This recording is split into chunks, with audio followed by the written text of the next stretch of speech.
More than 100 protesters are downtown voicing their opposition to ALEC, also known as the American Legislative Exchange Council. They're having their annual meeting in Indianapolis, and it's not setting well with groups who say corporate lobbyists are secretly drafting laws that impact you.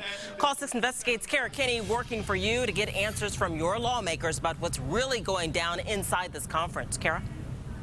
Well, Erica, one of the biggest criticisms of ALEC is that they won't disclose who their members are. But we know that thousands of corporate lobbyists and legislators from all over the country are gathered here at the JW Marriott over the course of the next several days. We tried to get an inside look at how it all works.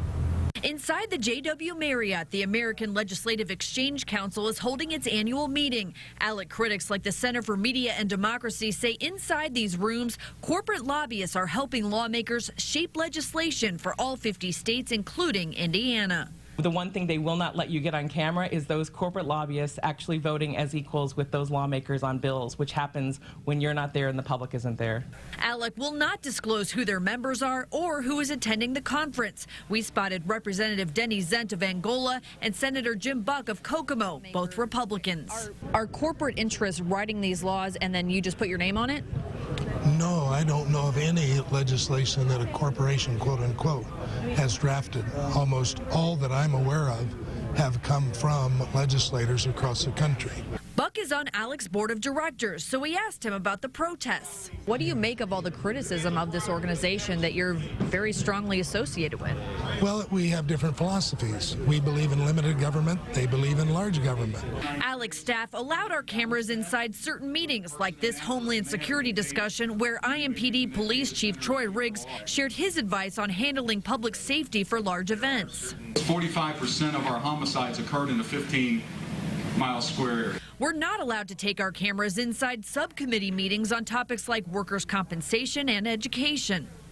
Are our lawmakers in back rooms drafting up laws? Absolutely not. What's interesting about our model policy process is that legislators themselves introduce model policy. So oftentimes these are already state laws, and a legislator may have written it in her or his state, and they're proud of their work. ALEC critics also point to events like cigar parties sponsored by tobacco companies. But I assure you that's not going to influence anybody's vote as to whether or not they've been given a cigar to smoke.